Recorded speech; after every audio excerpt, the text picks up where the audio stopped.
Hello everyone and welcome back to the Horror Hut. Now, I know a lot of you use these videos to sleep, so before you drift off I thought it would be a nice idea if everyone can leave a comment and let me know where you are listening from in the world. Also like and subscribe if you are enjoying the episodes. Right, let's get comfy and relax and let's begin.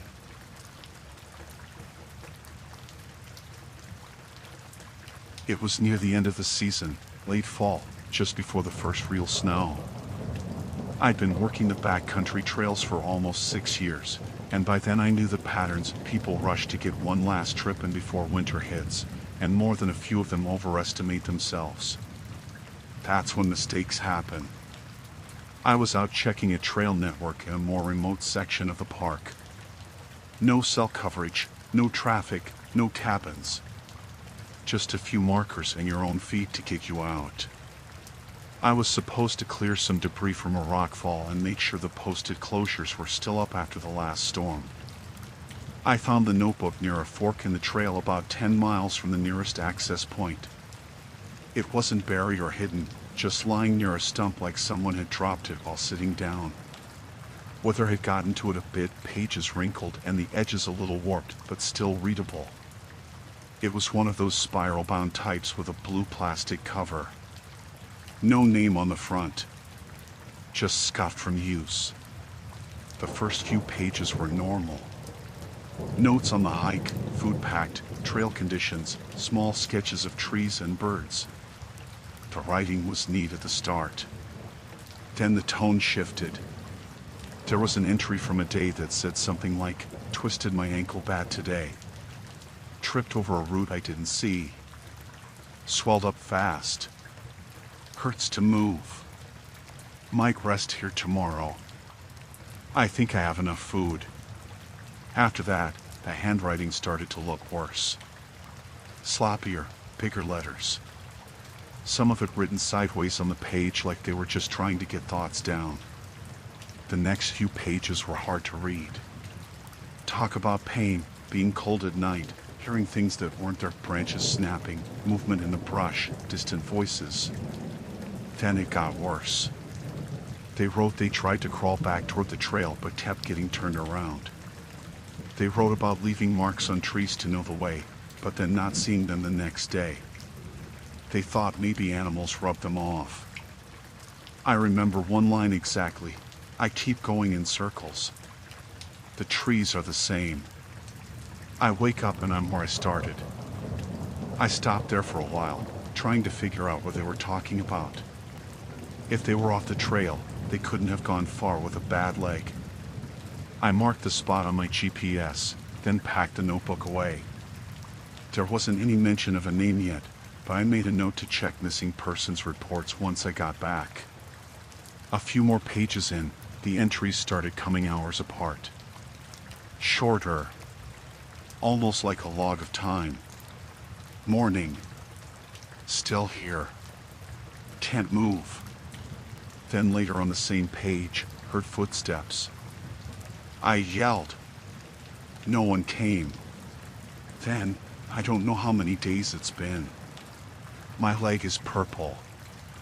I think it's broken. I saw someone through the trees, but they didn't stop. I screamed. They looked right at me and kept walking. That one hit me wrong. I remember setting the notebook down and standing up, looking into the woods around me. Nothing but dry leaves and dead air. The wind had died down earlier, and everything felt real still. I checked the area, widened my search about 50 feet in every direction. I didn't find anything. No deer. No signs of a camp or a fire.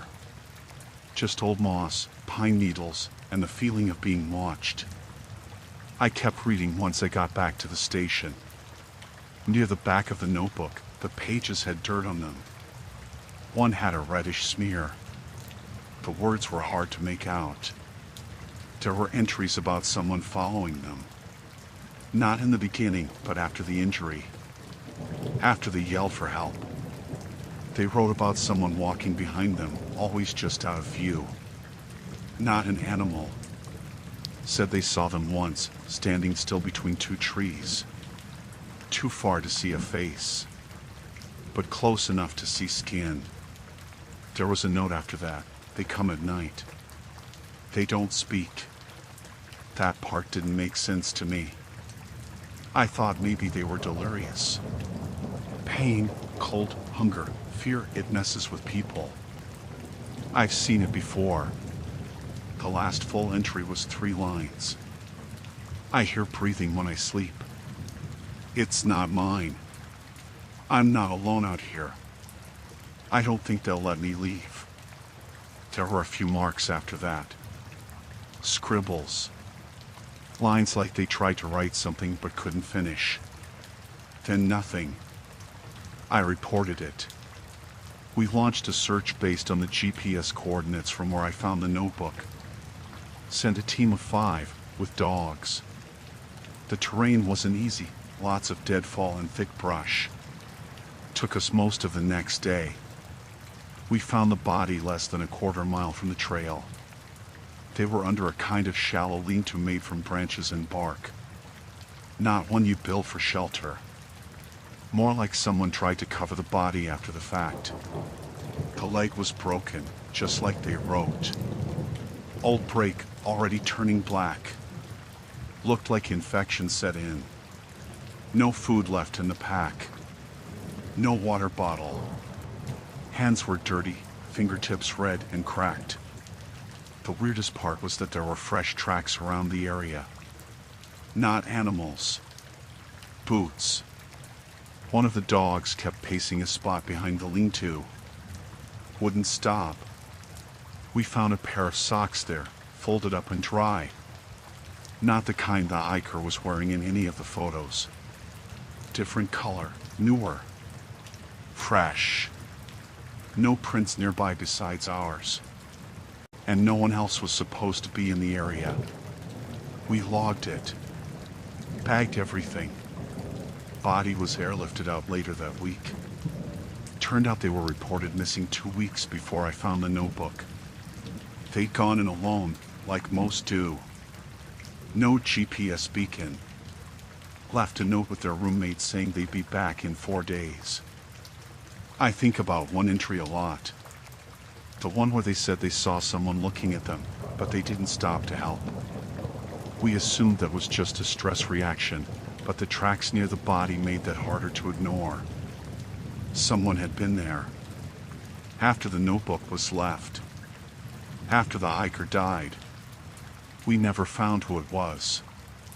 No one else logged a hike in that area. No one matched the boot prints. No reports. No signs. Just that folded pair of socks and a dead hiker who thought they were being followed. Who maybe was followed. I started carrying a sidearm after that, even though I never had before. Most rangers don't out here. But now I keep it close. I also don't go alone anymore, not out that far. Not without backup. I've been back to that trail once since then, and I didn't stay long. Something about that place feels wrong now. Off, like the woods are waiting for you to stop paying attention. Like something out there wants you to get hurt. Not to kill you.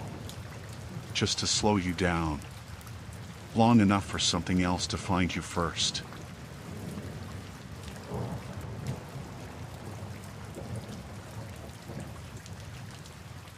It was late September when I came across the camp. Still warm during the day but cold at night, the kind of weather where the air smells sharp in the morning. I was doing my last long sweep of the season before the trails started to close. This was up in a far reach of the park. Not marked for tourists. No cell signal. One way in, same way out. I had done this route before but never seen anyone up there. I wasn't looking for anything, just checking signs and making sure trees hadn't fallen over the narrow paths. About 7 miles from the access point, I started noticing small things. A fresh boot print, still crisp around the edges. A torn corner of plastic food wrap snagged on a branch. A bear can near a rock outcrop. I didn't think much of it. People sneak out there sometimes. They're not supposed to, but it happens. Usually I find a fire ring, some trash, then nothing. This time was different. I found the camp down in a little hollow past a dry stream bed. You couldn't see it from the trail. I only found it because I was checking a side path for erosion and spotted a bit of orange like a jacket or tarp through the trees. The tent was still standing, zipped halfway up. I called out before I got close. No answer. The fire pit had ash in it, still warm underneath. I moved one of the logs and found a half-burned child's sneaker, small, like toddler size, just sitting there, melted on one side. I stood up and looked around more. There were 2 camp chairs, one knocked over, a cooler with the lid open and food inside, not even spoiled yet, a pan still on a flat rock with what looked like half-cooked sausage. I checked the pan, still a bit warm. That's how I knew it was recent. Hours, not days. The air smelled like meat and wood smoke and something else I couldn't place. There were clothes too. A man's jacket on the ground. A pink hoodie balled up under the edge of the tent. A little plastic doll missing an arm. The whole scene felt wrong. Not like people left in a rush. More like they had no choice. I radioed it in, but I didn't get a reply. Not unusual out there. No coverage unless you climb high. I marked the GPS and started photographing everything. I didn't touch much. Just enough to see there was no blood, no signs of struggle. No wallet, no phones. I looked through the trees, walked a few hundred feet in every direction. Nothing. No trails. No drag marks. No broken branches. Just silence. I stayed until sundown. I had this pressure in my chest I couldn't explain. Like something heavy was nearby, but I couldn't see it. I kept turning around expecting to find someone watching. I never did. I hiked back in the dark. Didn't stop. I felt stupid later, but I didn't sleep that night. Every sound outside my window made me sit up. I waited for the missing persons reports. A man and a child, maybe a woman too. But nothing came. No cars in the lot. No license plates to track. It was like they vanished and no one cared. I kept checking for days. Then weeks. Still nothing. The higher-ups told me to close the file. Probably illegal campers who got scared off. Happens more than you'd think. But that didn't sit right. No one leaves food still warm. No one leaves a child's shoe in the fire pit. Winter came and buried the site. I didn't go back until spring. I took a new guy with me, said we were checking storm damage. He didn't know the story. We found the camp again. Snow had flattened it. The tent was collapsed, half covered in dirt. Animals had been through everything. But the fire pit was still there. I found the shoe, buried in ash. Still smelled like burned plastic. I told myself I'd drop it for good after that. And I did, until late summer, when I started seeing weird things again. A plastic wrapper near a tree. Boot prints that didn't match park staff. A strip of blue tape on a branch, bright, like survey tape, but we hadn't marked that section. I started keeping track. Dates, places, times. I checked the trail cams. Most of them just showed deer, wind, the usual. But one camera, an old one up on a ridge, caught something. It was aimed down at the main trail. You could see a man standing just off the path, facing the trees. Not walking. Just standing there. No pack. No gear. Just still. The timestamp was 3:18 in the morning. The man stayed in that same spot for almost an hour. Then the camera glitched and skipped 10 minutes. When it came back, he was gone. I reported it again. Got the usual response. Could be anything. Glitch in the feed. Old footage. Mislabeling. But the feed was live. And the timestamp matched when I was camped not far from there. I didn't sleep much that night either. About a month later, I found the bunker. I was about 5 miles from the old campsite, on a section we almost never patrol. Steep, overgrown, nothing but game trails. I only went that way because a hiker reported a bad smell near a fallen log. Said it might be a dead animal. I brought gloves, figured I'd drag whatever it was off the trail. The smell was there, but it wasn't just rot. It was sour, like old sweat and mildew. I followed it past the log and into a thicket. That's when I saw a square patch of ground that didn't look right. The leaves were too flat. No new growth. I scraped some back and hit metal. There was a handle bolted into it. A hatch covered in dirt and branches. I stepped back, looked around, waited. Nothing moved. I opened it slow. Hinges groaned. Cold air came up. I shined my flashlight down and saw stairs made of wood and metal. Steep, narrow. The smell hit harder then. I gagged but went down anyway. I don't know why. I should have radioed it in first. I didn't. The walls were wood paneling. Damp. Mold in the corners. There were shelves with canned food, all expired. A sleeping bag rolled out on a cot. A lantern. A jug of water half empty. And on the far wall, a camera. Mounted to a bracket. Wired into a battery setup. It was pointed through a small hole in the wall. When I looked through it, I could see the trail. Clear as day. It was aimed right where I had passed last week. The camera was on. Light blinking. I turned around and climbed out. I marked the location and sealed the hatch the way I found it.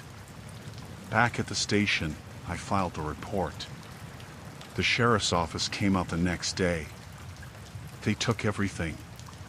Cleared it. Closed it off. Said it was old. Left over from a hunter or someone squatting. I asked about the camera. They said it had no footage. The hard drive was missing. They didn't find prints. No DNA. No proof anyone had been living there recently. But I know someone was. The food wasn't dusty. The sleeping bag was warm. Someone had been watching. For a while. Maybe since last year. I don't patrol that area anymore. I asked to be reassigned. They gave me the river trails. Busier, louder, safer. I still think about that shoe in the fire pit. How small it was. How the food was still hot. How no one ever came looking. Like they were never meant to leave.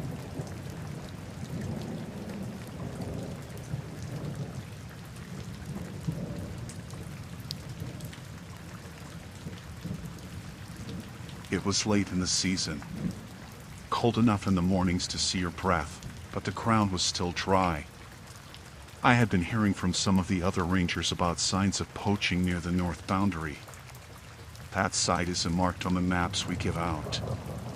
The brush is too thick, terrain uneven, and the only people that go out there are the ones that aren't supposed to. It's mostly private land past that point, but the lines blur up there. No fences. No cameras. just tree after tree.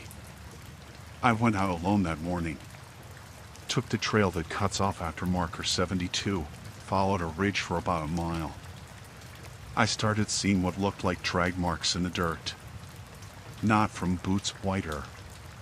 Like something heavy had been pulled. I stopped and looked around.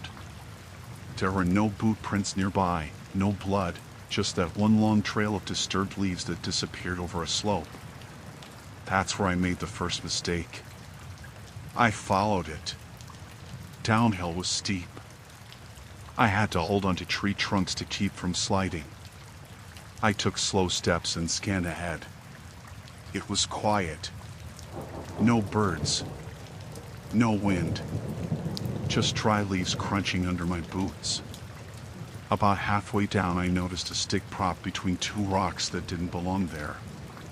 Straight and clean cut. Looked placed. I bent down to move it, and the ground gave out. I didn't have time to yell. The dirt collapsed under me and I fell straight down. Maybe 12 feet. Hard bottom. Flat. I hit on my left side, hard enough that my ears rang and I saw white. When the pain came, it was all at once. My leg, my ribs, my shoulder. I tried to move and couldn't. The pit was narrow, dug clean, packed on the sides with boards and lined with tarp. No way to climb out. The top was covered in a kind of net, thin branches and leaf litter over a frame. From above, it would have looked like nothing. I laid there for a long time. I don't know how long. The light didn't reach all the way down. Just enough to see shapes. My radio was above me.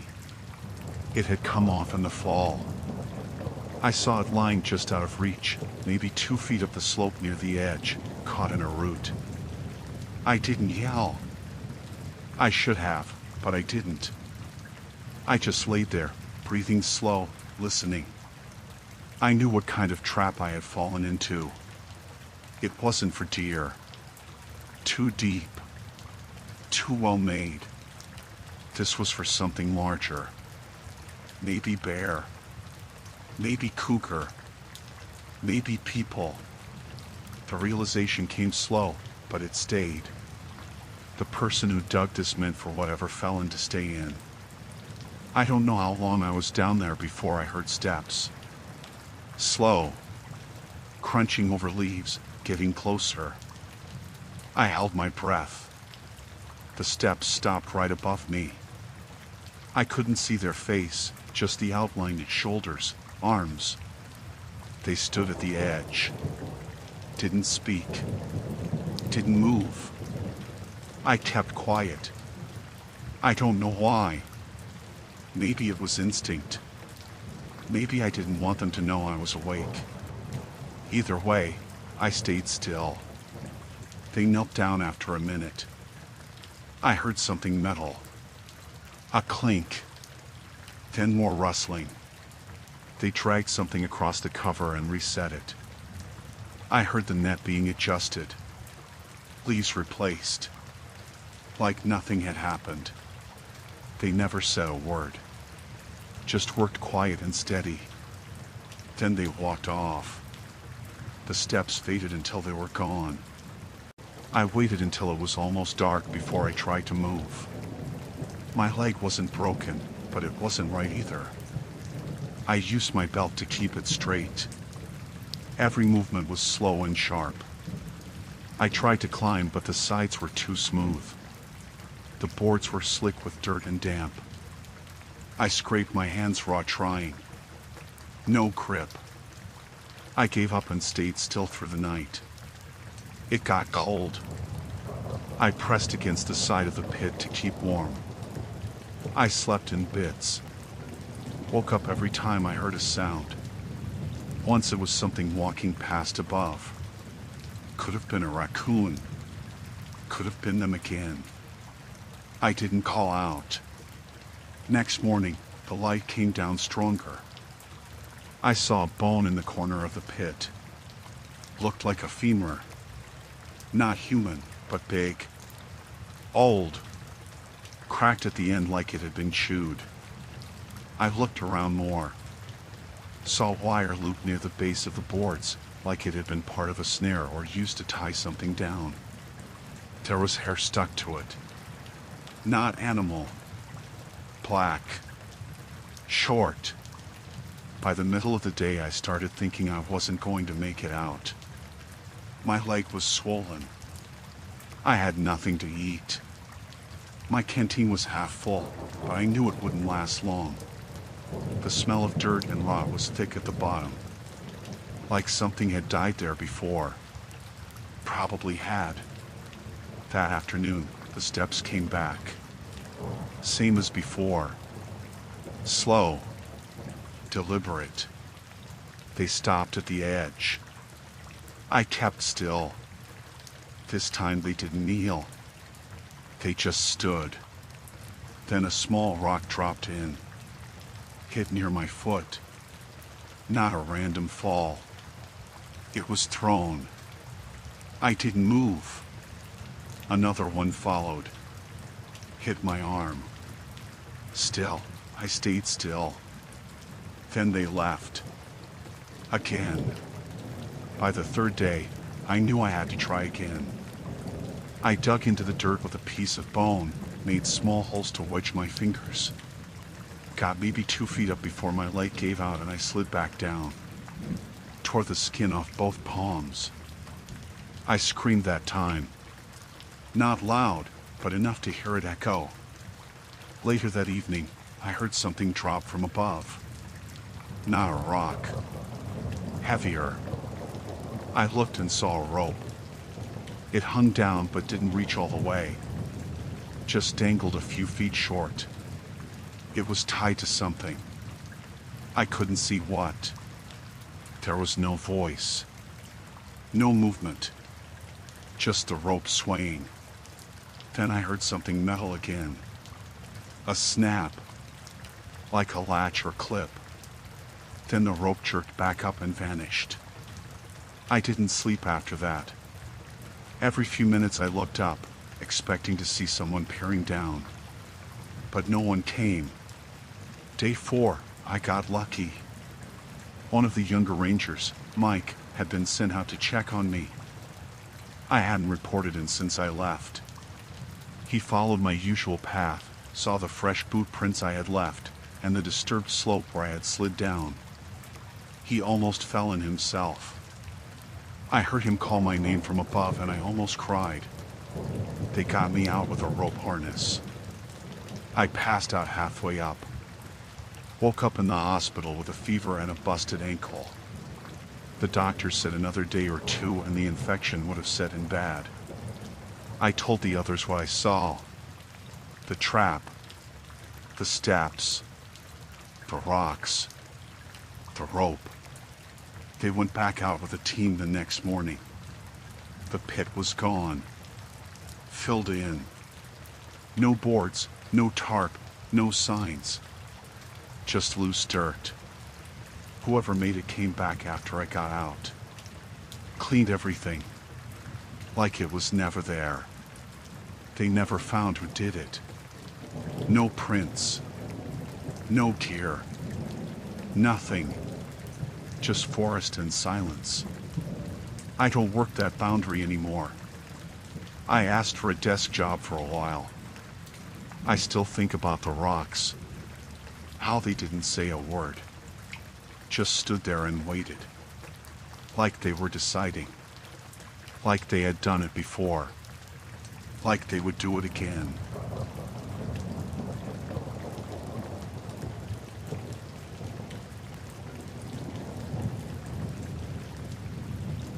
It was in the first week of April I got sent out to the old station. One of the last ones left way out past the northeast fire line. They hadn't used it in over 20 years. No roads went all the way anymore. Closest you could get by vehicle was still 5 miles out, then it was just foot trail. They marked it for demolition this season, said it was a hazard now. Roof was rotting, foundation cracked. My job was to hike out and check for wildlife activity, make sure nothing had made a dent inside, maybe take some pictures for the file before they sent in the crew to level it. I had never been out there. Not to that one. I knew where it was from the old maps, and some of the older rangers had talked about it before, said it was used during the fire seasons in the 80s and 90s. After that, just abandoned. No one maintained the trail anymore. Most people forgot it was even there. The hike-out was slow. Trail barely visible under all the deadfall. A few markers left nailed into trees, sun-bleached and crooked. It took me half the day to get there, and by the time I saw the roof through the trees, the light was already shifting. The building sat in a clearing, half sunken on one side, paint peeling off in strips. There was a shed too, collapsed in the back. I stood still for a minute when I got there. Something didn't feel right, though I couldn't say what yet. Then I saw the boot prints on the porch. They were fresh. No moss growing inside the tread, no weathering. Clear shape. Size looked like a man's. I knelt down and touched one. The dirt around it was still soft. The door wasn't locked. I opened it slow, listened first. Nothing. The hinges creaked and the smell hit me next. Not death, not rot. Just old, closed-up air, mixed with something else. Sweat maybe. Smoke. Metal. Inside was dust and shadows. A cot in the corner. Wood stove near the middle. Shelves along one wall, some of the cans still on them. I moved quiet. Didn't turn on my light yet. Windows were enough to see. That's when I noticed the table. It had 2 plates on it. One still had dried food on it, beans maybe, or stew. The other had nothing but a bent fork resting across it. A dirty mug, half full with something dark. Cigarette butts in a glass ashtray, not even cold yet. The smell of the smoke was still hanging in the air. Not old. Recent. Hours maybe. I stood there and listened again. Nothing. But I was sure someone had been there. Maybe still was. I checked the stove. Still warm to the touch. Not burning, but not cold either. There was a log half charred inside. No ashes. Like someone started a fire, then let it die. I walked slow, stepped quiet. Looked into the back room. Bunk broken. Water jug empty. One corner had a pile of wrappers and trash, all newer than they should have been. Some had dates from this year. March. Whoever had been here had stayed a while. There was a logbook on the desk, under a layer of old maps and a cracked radio. Looked like the kind we used to use before everything went digital. Black cover, spiral bound. I picked it up and flipped to the back. The last few pages were torn out. Then I went back farther, and that's when I saw the stains. Dark, thick. Looked brown now, but had once been red. Not ink. Not paint. I didn't need to guess. It was blood. Whole pages written in it. Words smudged, some written fast and hard like the pen or whatever was used kept slipping. I started reading. The entries were short. Some just single lines. He comes at night. Can't leave yet. He's watching the tree line. Heard the breathing again last night. Don't know if I got him or not. Shot twice. Blood on floor. Not mine. The next page was almost all soaked. Couldn't read much. Just one part at the top still clear. He talks like someone I used to know, but I don't think it's him. My hands were shaking. I turned the page and it was blank. The one after that was torn. I backed away from the desk and went for my radio. Static. No signal out this far. I tried again. Nothing. I stepped back toward the front door, then stopped. There was a sound outside. Not close. Just enough to know it was out there. Leaves moving, but not wind.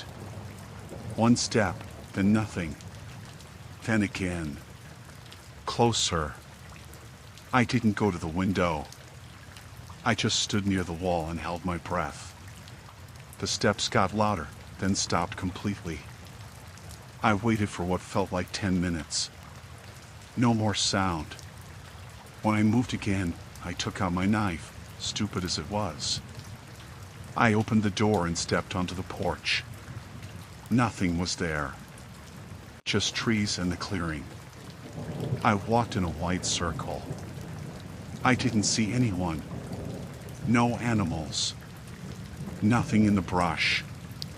Then I saw a second set of prints near the shed. Smaller. Barefoot. I didn't go near them. I backed toward the station, picked up my pack, and left. I didn't check the rest. I just walked fast, then faster once I hit the tree line. I didn't stop to rest.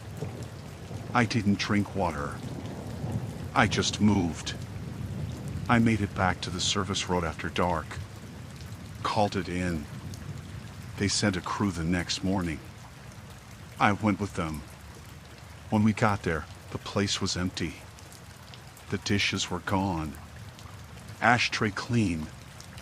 Logbook missing. No prints on the porch. No blood. Just an old ranger station like it had always been.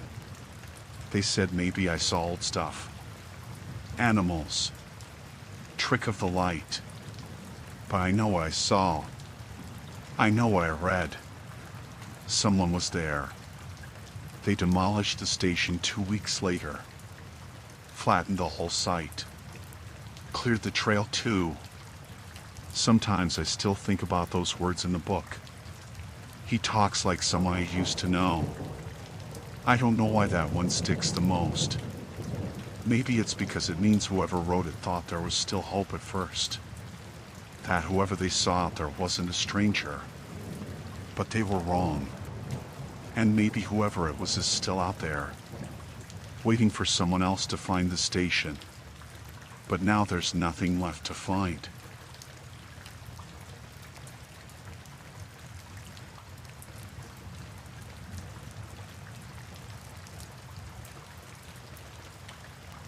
It was supposed to be a routine day, like any other. Just another shift. I was at the ranger station, just outside of town, sorting through a few papers when I heard the crunch of boots on gravel. It was late afternoon, and the sun was already starting to dip behind the ridge. I didn't think much of it at first. People hike in all the time, especially this time of year. But something about the way they came into view made me pause. There were 5 of them. They were walking slowly, but all of them were walking like they were just off. Like they didn't know where they were, or like they weren't really there at all. The first thing that caught my eye was the one holding the axe. It was huge, the kind of thing you'd use for chopping wood or clearing thick brush. But this one was covered in blood. Not a little. A lot. It was dripping, staining the front of his clothes. I thought maybe it was a joke at first, that it was some kind of prank, but then I saw the looks on the other hikers' faces. Blank. No emotion. Their eyes were wide, and they didn't even look at me when they passed through the door. They didn't say a word. They didn't even acknowledge that I was standing there. I don't know what it was that made me feel uneasy. Maybe it was the silence. Maybe it was the blood. But I could feel something in my gut, a sense that something wasn't right. I stood by the door for a moment, just watching them. I tried to get a sense of what had happened, but I couldn't. There was no shouting, no urgency in their movements, just this terrible, quiet stillness. They shuffled toward the corner of the room, and the man with the axe, the one holding it in both hands, leaned it up against the wall. He didn't even glance down at it. It was as though he had no idea what he was holding, or maybe like he had forgotten about it completely. I stepped forward, asking if they were okay. No response. I tried again, this time louder, but still nothing. They were all the same, motionless, their faces drained of color. I started to feel my pulse quicken, like the air in the room was pressing in on me, suffocating me. I asked again, what happened, and for a moment, I thought maybe they would speak. But they didn't. They just stood there, unmoving.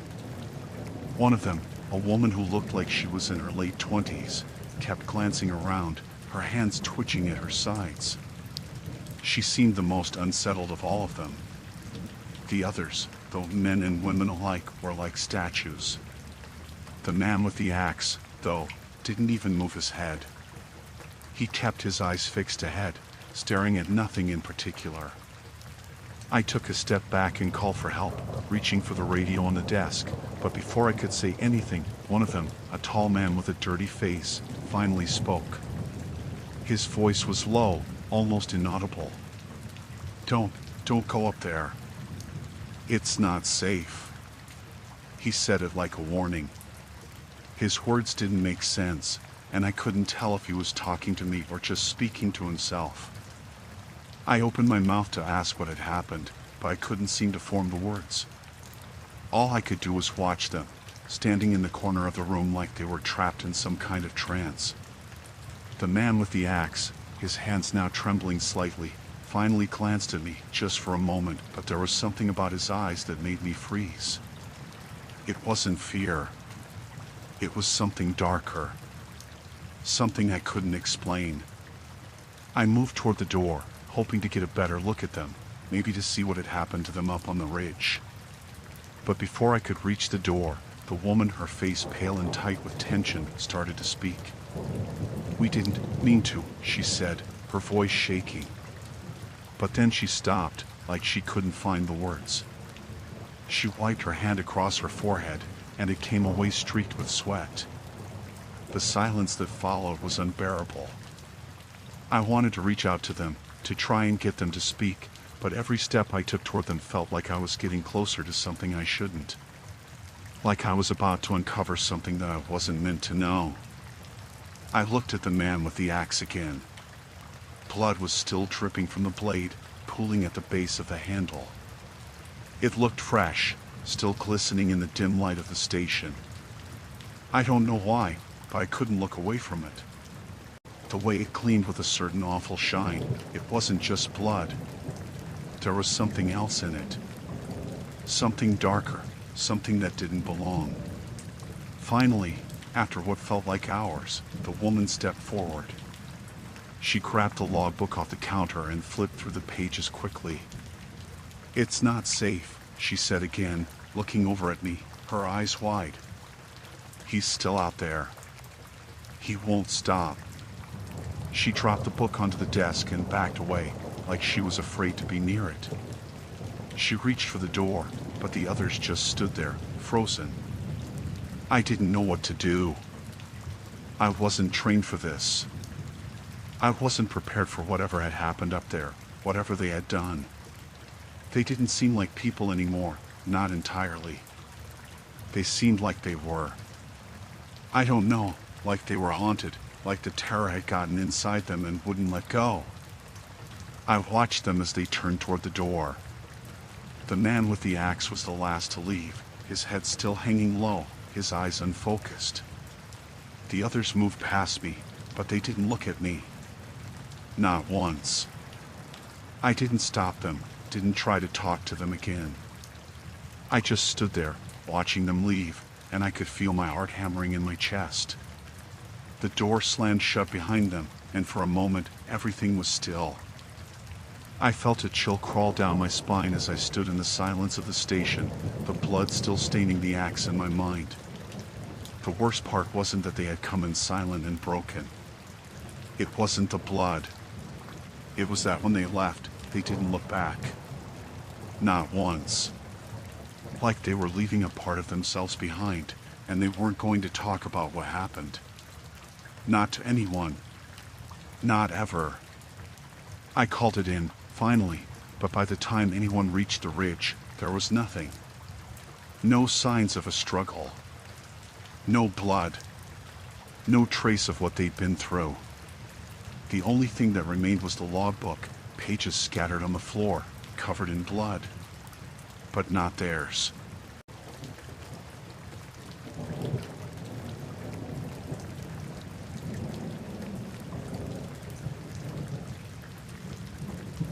I've been a ranger for almost 6 years. I've done countless backcountry patrols, dealt with poachers, searched for missing hikers, and tracked wildlife in places that make most people uneasy.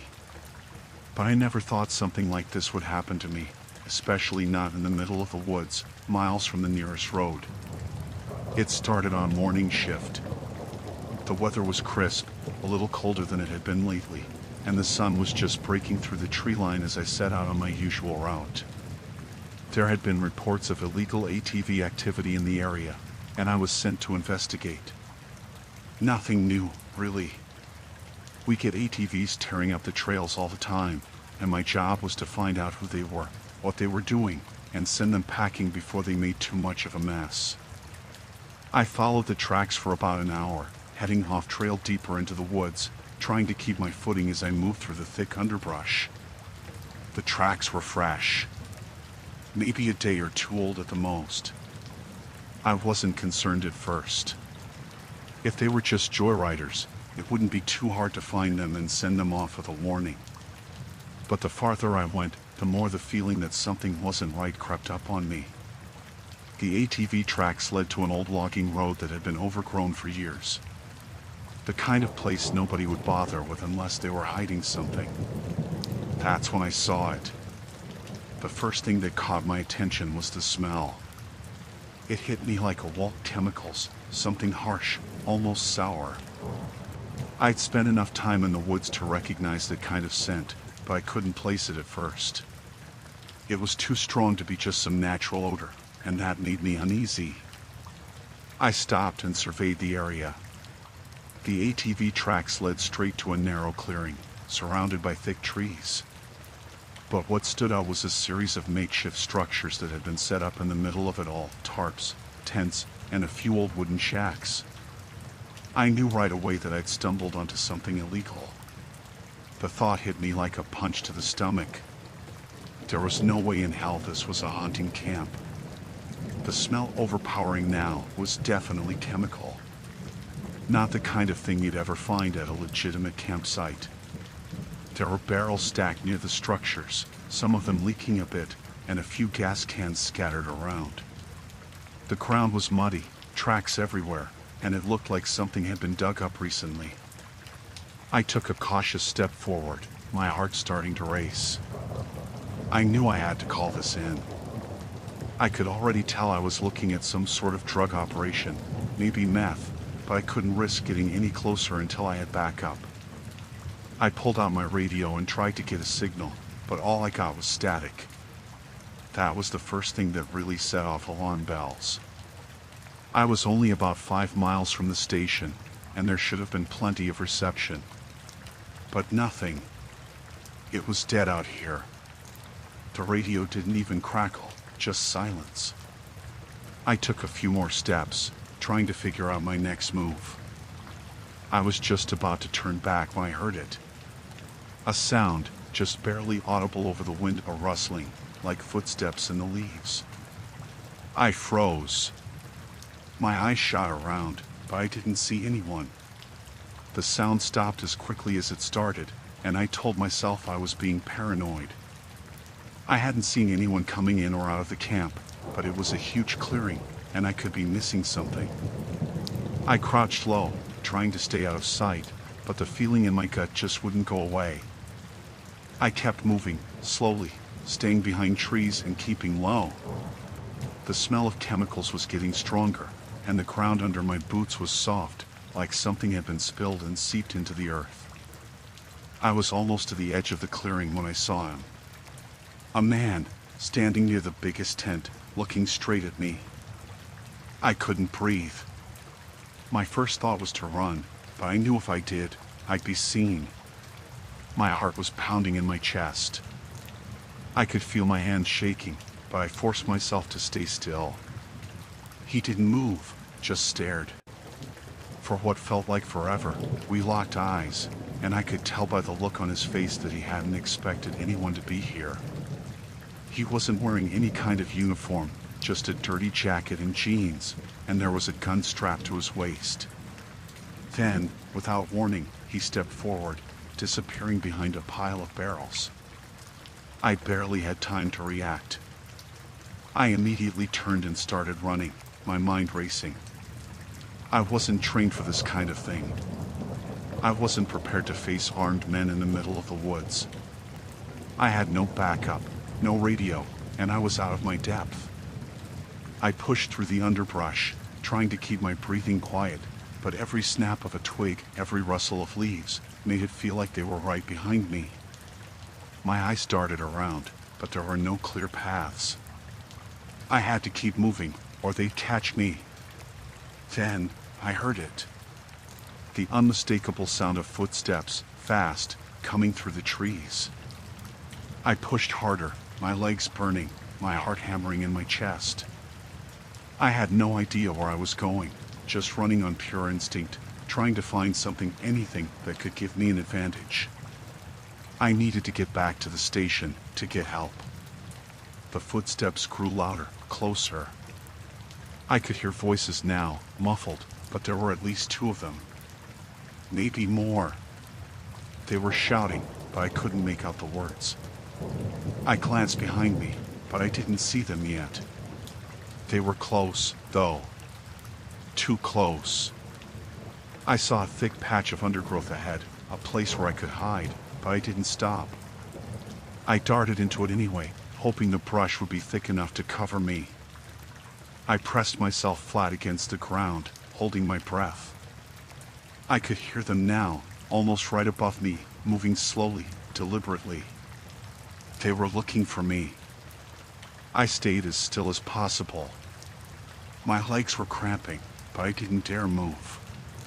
The air felt thick, heavy, as if every breath was a risk. Minutes passed. Maybe more. I had no idea. The sound of their footsteps faded, and I didn't move. Not a muscle. I waited. When it was finally quiet enough, I carefully crawled out of my hiding spot, moving slowly, cautiously. I stayed low, keeping my eyes on the ground, and then I made a break for it. It took what felt like forever, but I finally made it back to the station. I was covered in mud, shaking, and my mind was a blur. I didn't even know if they were still following me. I called in the situation as best as I could, but when backup arrived, the camp was gone. Everything was wiped clean. No sign of the men, no sign of anything. It was like it never existed. I don't know what happened out there. I don't know who those men were or what they were doing in the woods. But I do know one thing. I won't ever forget the feeling of being hunted, of knowing that someone dangerous was just a few steps behind me, ready to do whatever it took to silence me. I don't go out that far anymore. Not unless I'm with someone else.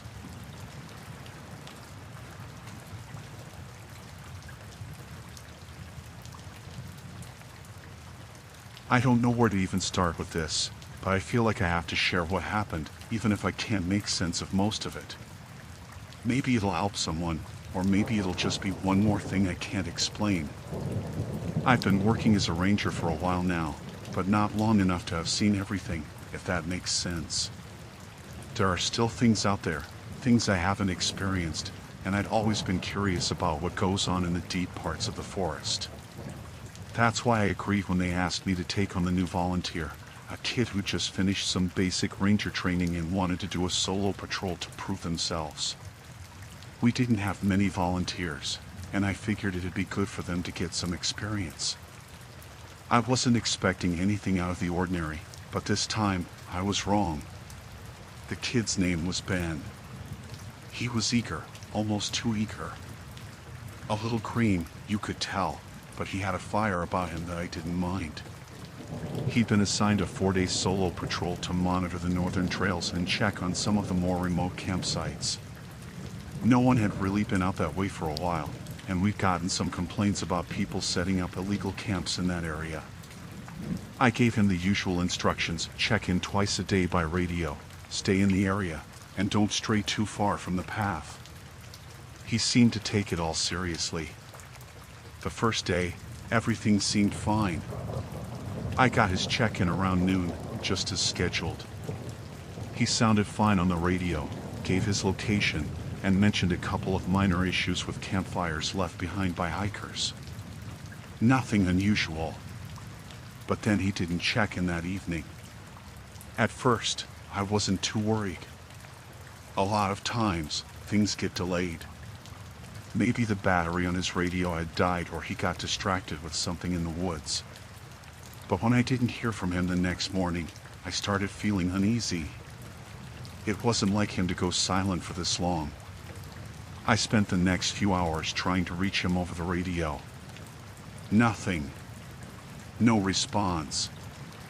I called his name multiple times, gave him specific instructions on where to check in, even offered help in case he was having trouble with his gear or something. Still nothing. I'll admit, I was getting more anxious by then. I don't like going off gut feelings, but something felt wrong. It had only been a day since his last check-in, but I couldn't shake the feeling that I needed to go after him.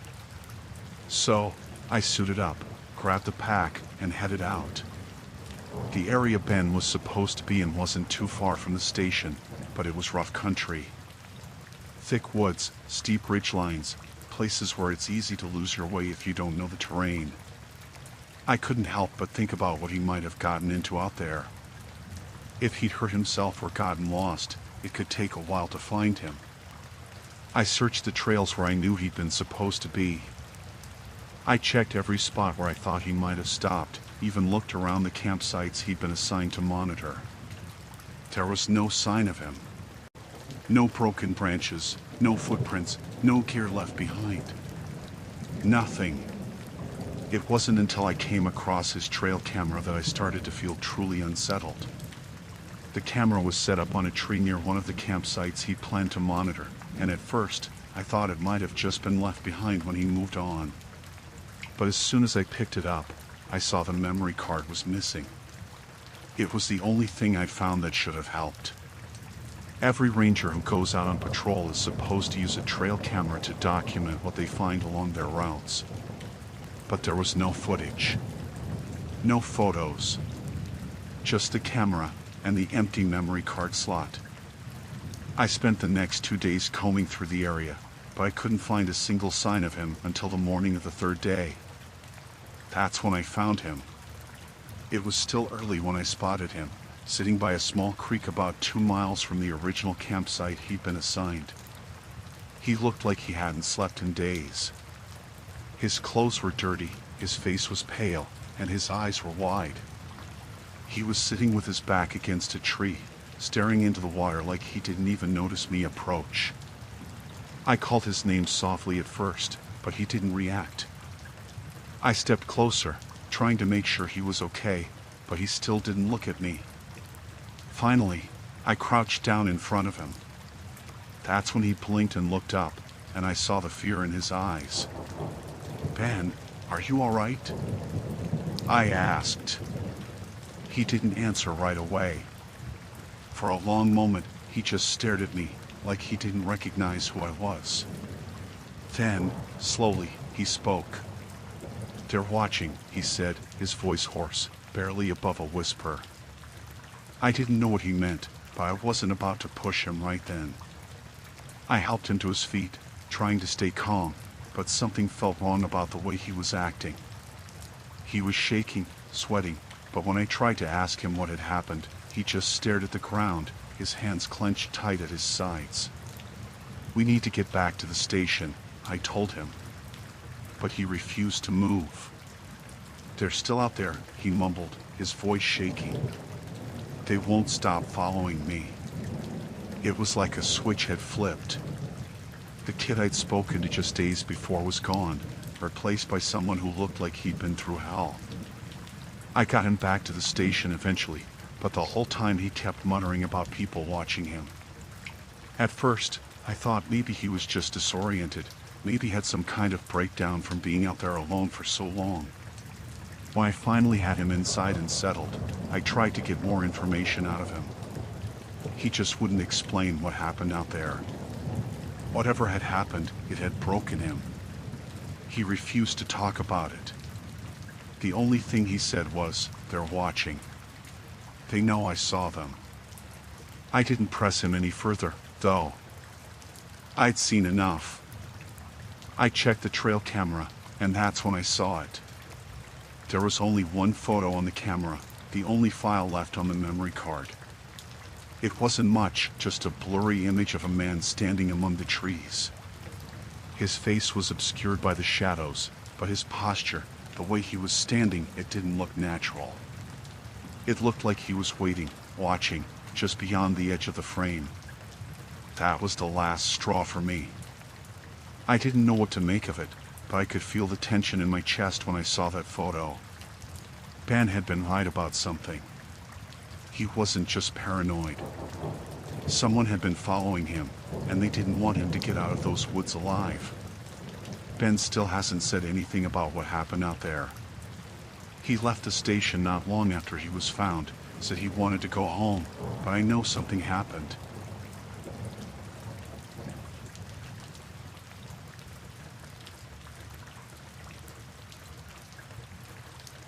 It happened last summer, and I still can't fully shake off the feeling of unease that's been with me ever since.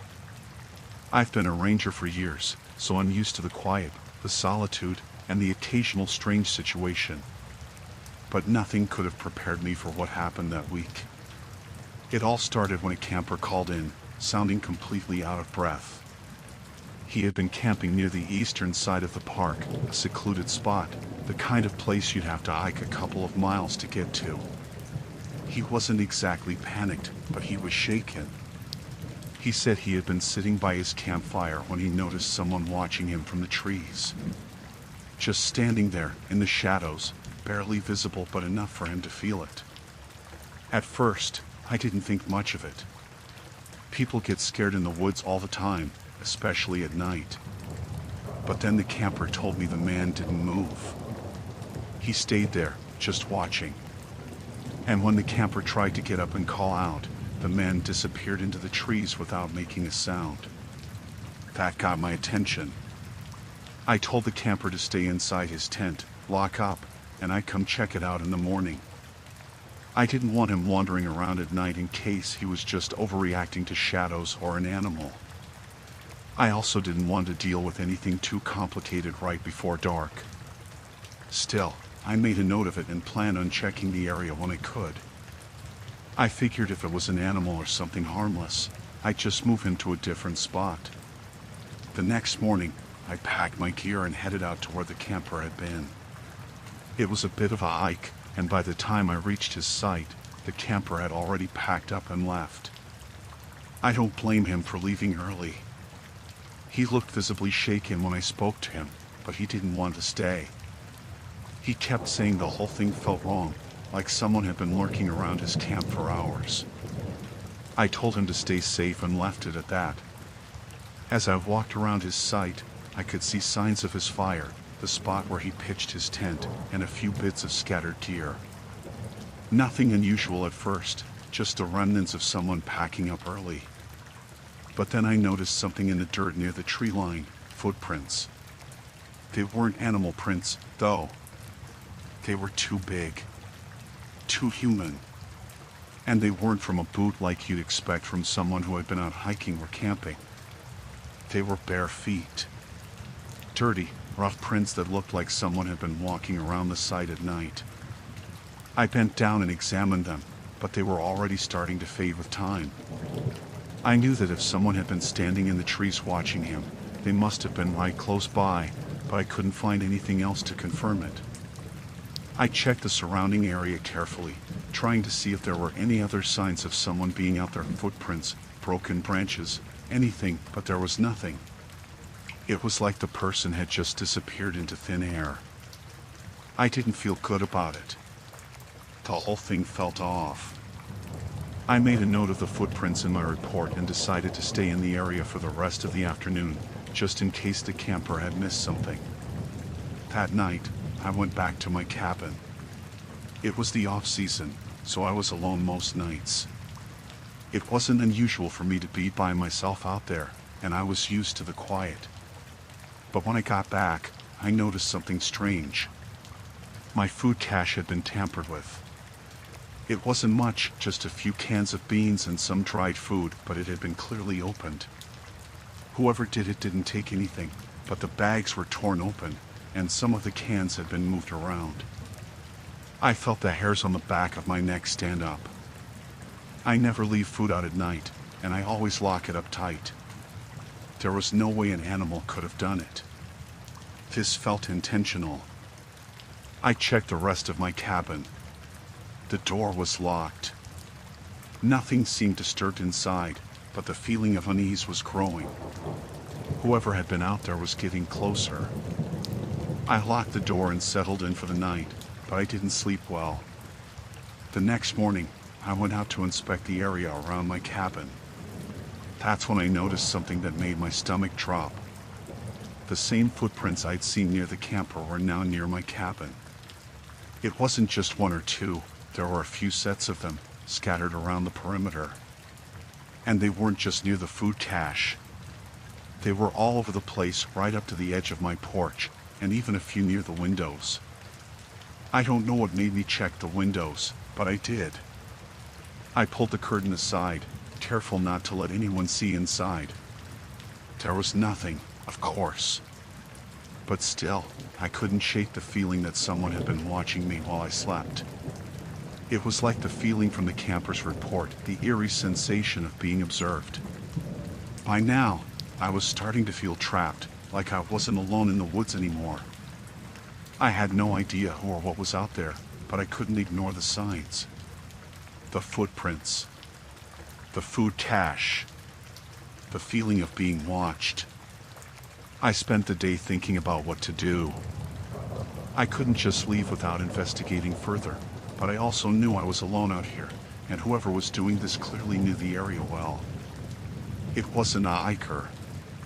It wasn't a lost tourist. This was someone who was familiar with the terrain. Someone who knew how to move around unnoticed. That night, I decided to stay up. I set up a camera outside my cabin, facing the woods. I didn't know if I'd catch anything, but I had to try. It wasn't long after dark when I heard something faint rustling at the edge of the trees. It wasn't an animal. It was too deliberate. Too careful.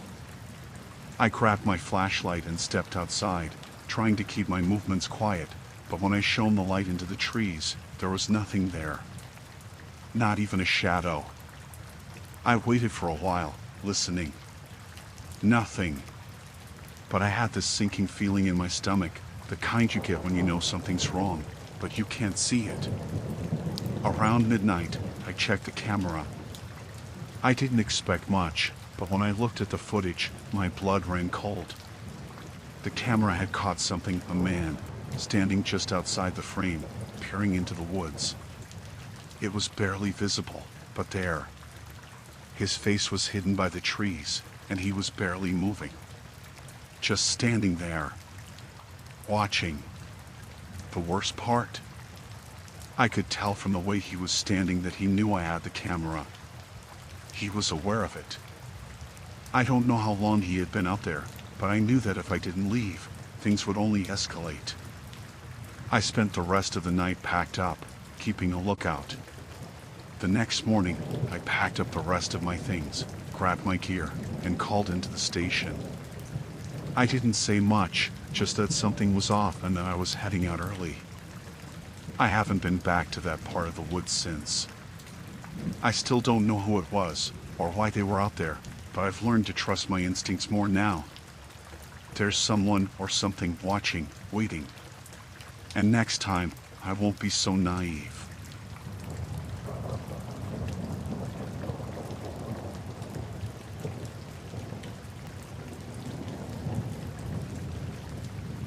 It happened about 2 years ago, but I can still feel the cold sweat on the back of my neck every time I think about it. I'm a ranger.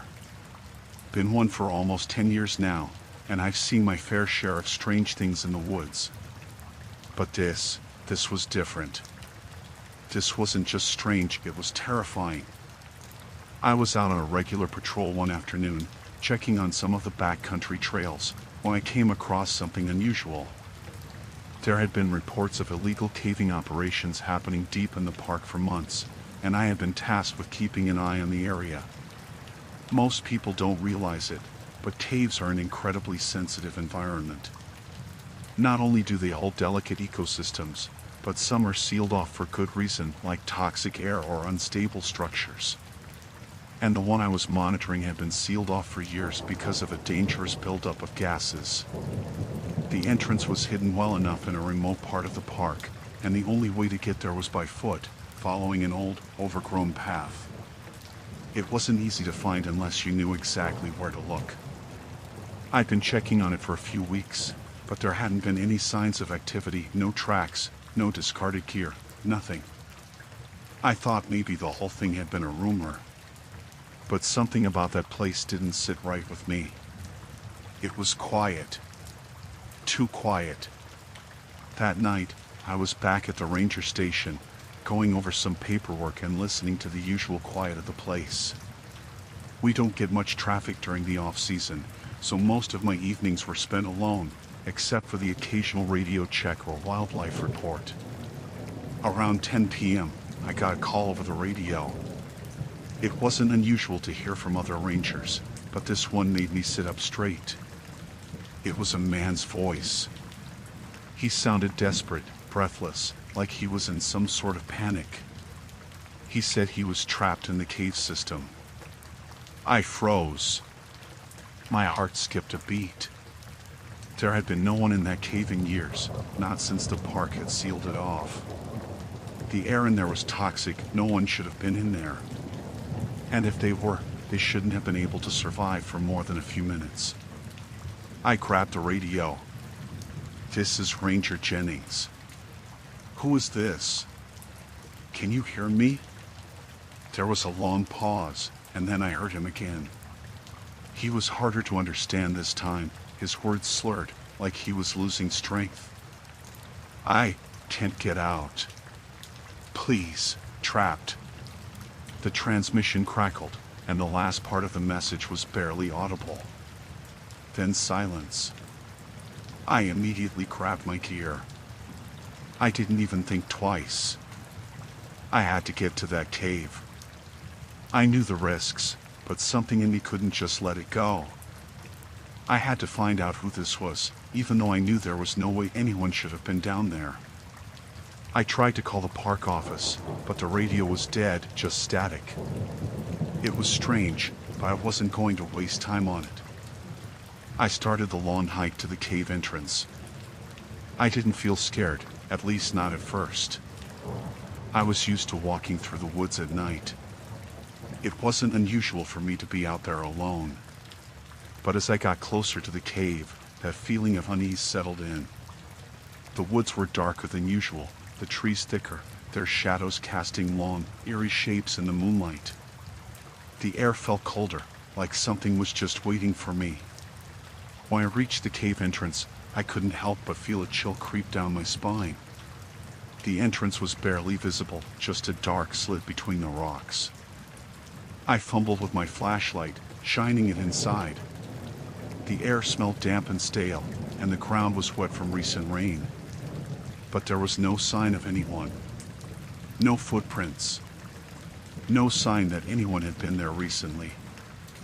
I stepped inside cautiously, my flashlight flicking around the walls. I'd been in the cave before, during my initial inspection, but tonight it felt different. The air was thick, almost suffocating, and it was hard to shake the feeling that I wasn't alone. I called out. Hello? Is anyone there? No answer.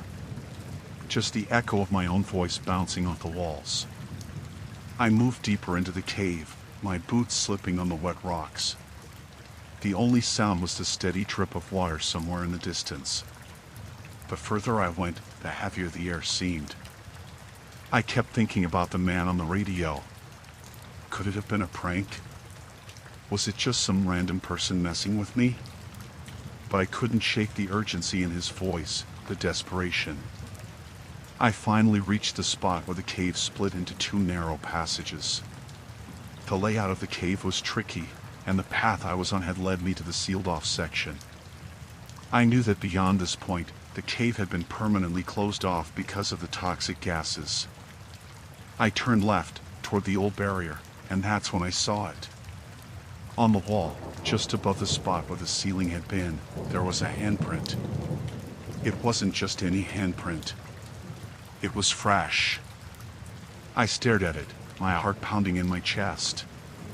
The impression was deep, the outline of fingers still visible, the skin still bright red, like the person had pressed their hand against the cold stone just moments before. I backed up, my head spinning. This wasn't possible. There was no way anyone could have made it past the barrier. The air should have killed them within minutes. I called out again, my voice tight. Who's down there? Answer me. No response. I stood there for a moment, the handprint burned into my mind. It didn't make sense. I was about to turn around and head back to the entrance when something caught my eye. A piece of equipment. Old gear. It was a pack, a sleeping bag, a couple of ropes. All piled up near the wall, abandoned, like someone had left it in a hurry. I bent down to examine the gear. It was covered in dust, as if it had been there for years. But there was no mistaking it, it looked like it had been used recently. I couldn't explain it. The whole situation felt wrong. I had to get out of there. I made my way back toward the entrance, my mind racing. I felt like I was being watched. The hairs on the back of my neck stood up, but every time I turned around, there was nothing. Just darkness. When I finally reached the cave's entrance, I breathed a sigh of relief. But the strange feeling didn't leave. I stepped outside and looked up at the sky, trying to calm my nerves. I couldn't make sense of what I'd just seen. Back at the ranger station, I filed my report. I didn't tell anyone about the handprint, no one would believe me. I still don't know who that man was, or if he was even real. I didn't find anyone else in the cave, and the handprint eventually faded from my memory as just another strange occurrence. But sometimes, late at night, I wonder, what if I wasn't the first to discover that cave? What if someone or something had been there before me? The whole thing still haunts me. Every now and then, while I'm out on patrol, I think I hear someone behind me, breathing softly, just out of reach. I keep looking over my shoulder, but I never see anything. I don't know if I'll ever really know the truth about what happened in that cave. Maybe it was a prank. Maybe it was just my mind playing tricks. But part of me knows there's something in those woods that I'll never fully understand. Something that's been there long before I showed up.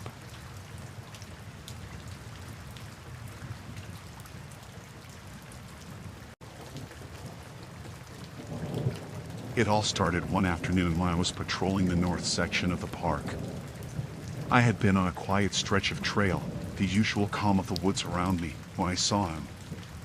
At first, I thought maybe he was part of some reenactment group. They sometimes come through the park, dressed in period military clothing, doing their historical thing. It wasn't the first time I had come across people dressed up like that, so I didn't think much of it at first. He was standing there, just off the trail, in full Civil War era uniform, gray coat, brass buttons, boots, and all. His posture was stiff, military-like, and he had this kind of faraway look on his face, like he was seeing something beyond the trees. At first, I figured he was just lost or perhaps taking a break. I approached him cautiously, thinking I might have to give him a little direction about the park rules. I greeted him. "Hey there. You lost?" He turned to face me. His eyes were wide, intense, but there was something off about him. His expression was serious, even for someone in character. "I'm not lost," he said, his voice calm but firm. "I'm part of a reenactment group. We're just setting up camp over that way." I glanced in the direction he pointed, but I didn't see anything, no tents, no other people. It was just trees. I thought maybe they were a little further off the trail, but something about him didn't sit right. "Okay," I said, trying to sound casual, "but this area is restricted for camping. You can't stay here. You'll have to pack up and move along." He didn't react immediately. Instead, he just stared at me for a moment before giving a small nod. But then he just turned and walked away from me. No word. No argument. Just walked off into the trees. I stood there, watching him for a moment, and then turned back to the trail. It felt strange. The whole interaction felt like something was off, like the guy had been waiting for me to show up and give him that exact response. Maybe it was nothing, but it stuck with me as I finished my patrol that day. Over the next few days, I came across him again. It wasn't the same place, but it was close. The first time, I had just seen him from a distance, standing in the middle of the trail. He didn't move when he saw me coming. Just stood there, staring at me. The same outfit, the same eerie calm. I slowed down when I approached him. "You again?" I said, trying to hide my discomfort. "You can't just keep wandering around here. It's dangerous." He didn't answer right away. He only gave me that same distant look, like he didn't really hear what I was saying. When he finally spoke, his tone was flat, almost rehearsed. "I'll be gone soon," he said, and then just walked away into the woods again. I don't know why, but I felt something building. I felt like I wasn't just dealing with someone playing dress up in the woods anymore. There was something about the way he spoke, the way he moved, like he didn't belong there at all. The third time I encountered him was the moment everything changed. I was out on a different trail, doing my usual checks, when I saw him again. This time, he was sitting by a small campfire, alone. I approached cautiously, already suspecting something was wrong. "Are you serious?" I said as I got closer. "You're not supposed to be here. I've already told you this. You need to leave the area." He didn't move. Didn't even acknowledge me. Just stared at the fire. It was getting dark by then, and I could barely make out his features in the fading light, but I could tell he wasn't dressed in a way I'd seen any reenactors dress before. The uniform wasn't just old, it was weathered. The fabric was fraying in places. The boots were scuffed up, like they had been worn for years. This wasn't just a guy playing at history. I took a few steps closer. "Hey," I said, more firmly this time. "I'm not asking again. Pack up your stuff, or I'll have to call it in." He didn't flinch. Still didn't look at me. I made the decision to radio it in. The situation was escalating, and I wasn't about to let some guy camp out in the park without permission, especially when he was obviously not following the rules. As I pulled out my radio, I noticed something on the ground next to him, an old, weathered leather bag. Something caught my eye, so I stopped, trying to figure out what it was. It wasn't normal camping gear. It looked like it belonged to someone who had been living in the woods for a long time. I could see food wrappers, a rusty old knife, and a couple of torn maps. As I leaned in to get a better look, I heard him speak again. "Leave it alone." His voice was low and slow, almost too calm, and it sent a cold shiver down my spine. I backed away slowly, and that's when I noticed it. The front of his coat, where it should have had a name or insignia or something to identify it, was just plain. It had no markings, no history. Nothing. I radioed in, telling them to send backup. But when I looked back, he was gone. Disappeared into the woods without a trace. That night, I couldn't stop thinking about what I had seen. The torn-up bag, the worn-out uniform, the way he looked at me like he was watching me from somewhere far away. I knew I wasn't dealing with some harmless reenactor. The more I thought about it, the more I realized something wasn't adding up. The next morning, I went back to the area where I had seen him. There was nothing left at the campfire site. No sign he had ever been there. But as I walked around, something caught my footprints. Fresh ones. They led off into the woods, but the prints weren't from boots like the ones he was wearing. They were different. Barefoot. I followed the tracks for a while, but they just led me in circles, back toward the main trail. That's when I decided to dig deeper. I started checking the records, looking for anyone who might have been in the park that I didn't know about. That's when I found it. I discovered that the man wasn't a reenactor at all. The uniform he was wearing, that old military gear, it was the same style worn by soldiers during a battle that happened right on the edge of the park back in the 1800s. But that wasn't the most disturbing part. The man had been on the run for years. He was a fugitive, wanted for a string of violent crimes that dated back to the late 90s. He had been living off the grid, hiding in plain sight, right under our noses. I spent the next several days searching for him, but I never found him again. The trail went cold. It was like he had vanished. But I can't shake the feeling that he's still out there somewhere, watching the woods. I can't explain what happened, but I know one thing for sure: he wasn't some actor in a historical costume. He was something else. Something far worse.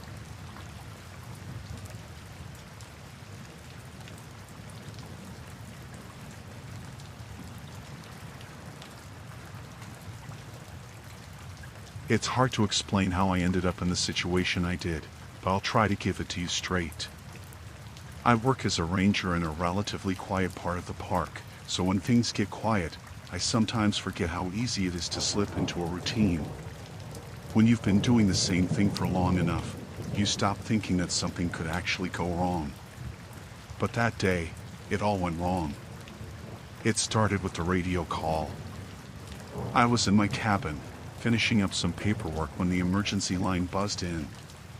We get a lot of false alarms, people accidentally triggering the system, hikers being a little too dramatic about a twisted ankle, that sort of thing. But this time, it felt different. It was static at first, like someone was trying to come through but couldn't get their signal right. I couldn't make out much of what was said, but I could hear the words "fire tower" in the mess of crackling noise. And then there was a pause. I don't know if it was a mistake or not, but right before the call ended, I heard someone shout, "Please help." My heart sank. I checked the caller ID to see where the signal was coming from. It was from one of the old fire towers. The problem with that was, that tower hadn't been staffed in over a decade. We closed it down after the new fire management systems were put in place.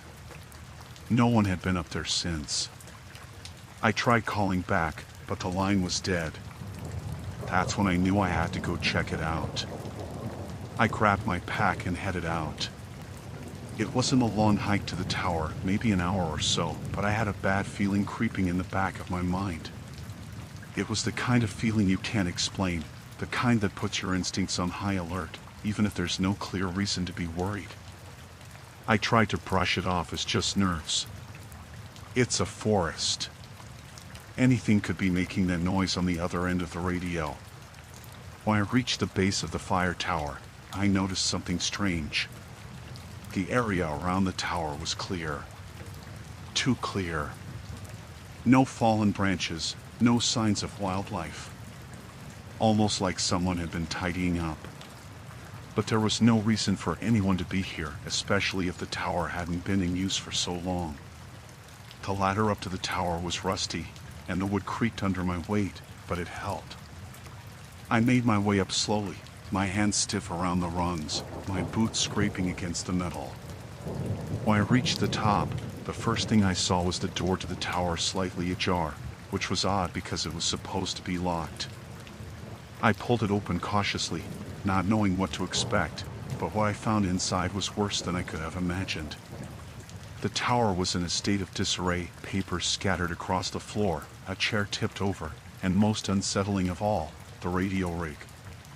It was turned on. Not just on, but working. Someone had been using it. The dial was set to an emergency frequency, and the static was still faintly buzzing in the background. I couldn't explain it. The rig hadn't been operational in years. The battery should have been dead, the wires long since corroded. And yet, there it was, humming like it was brand new. My stomach twisted. I moved closer to the desk where the logbook was open. At first glance, it looked like any other logbook, pages filled with neat handwriting from previous tower staff. But as I flipped through it, I noticed something that made my blood run cold. The dates. They were all wrong. The logbook had been filled out with dates that matched recent wildfires that hadn't even happened yet. I could see it clearly. July 16th, 2023, smoke detected at 22 miles west. Evacuation planned. That entry was dated 2 days before I even saw it. Then the next one, July 17th, 2023, fire escalation confirmed. Weather reports updated. Again, a date that hadn't happened yet. I froze. My mind raced. How was this possible? The fires hadn't even started, and yet the logbook was documenting them. I flipped further through the pages, my hands shaking. Each entry, written in the same neat script, described fires that hadn't occurred, each one described as if they were happening in real time. And then I saw something else, something that made my stomach flip in a way that left me feeling like I was going to fall right through the floor of the tower. The last entry in the logbook read, August 2nd, 2023, all systems have been activated. Tower fully operational. Preparing for final report. That last line didn't make sense. The tower hadn't been operational for over a decade. No one had been here. No one had been maintaining anything. It was as if someone had been living in the tower, maintaining the equipment, keeping everything running. I looked back at the radio and tried to make sense of it all. My hand hovered over the buttons, unsure of what to do. Should I call it in? Should I get back to the station and report this? But then, before I could make a decision, I heard a noise from below, the creak of the ladder. My heart jumped into my throat. Someone was up here with me. I rushed to the door and looked down, but all I could see was the empty clearing around the base of the tower. No one was there. My eyes darted back to the radio, but there was no sound now. Nothing but silence. I don't know how much time passed, but after a few minutes, I made my way back down the ladder. Every instinct told me to get out, but I couldn't shake the feeling that someone was still up there, watching me, waiting. I quickly radioed in a request for a team to come up to the tower, but the signal was too weak. There was no way I was getting through. I have to go back to the station for help. As I made my way back down the trail, I couldn't stop looking over my shoulder. The woods around me felt off, like something was moving in the shadows. I didn't look back until I was well away from the tower. By the time I made it to my cabin, my nerves were shot. I didn't sleep that night. The next morning, I sent a team to check out the fire tower. They reported back with nothing. No sign of anyone being there. No logbook, no equipment, no radio. Everything was gone. I still don't know what happened that day. I don't know who had been in that tower, or how they knew about fires before they happened, but I'll never forget the feeling of standing there in that empty tower, knowing something was terribly wrong. I haven't been back to that fire tower since. I've asked around, but no one has any answers. And every now and then, when the radio crackles to life in the station, I wonder if it's the same person reaching out again. Maybe next time, they won't be so silent.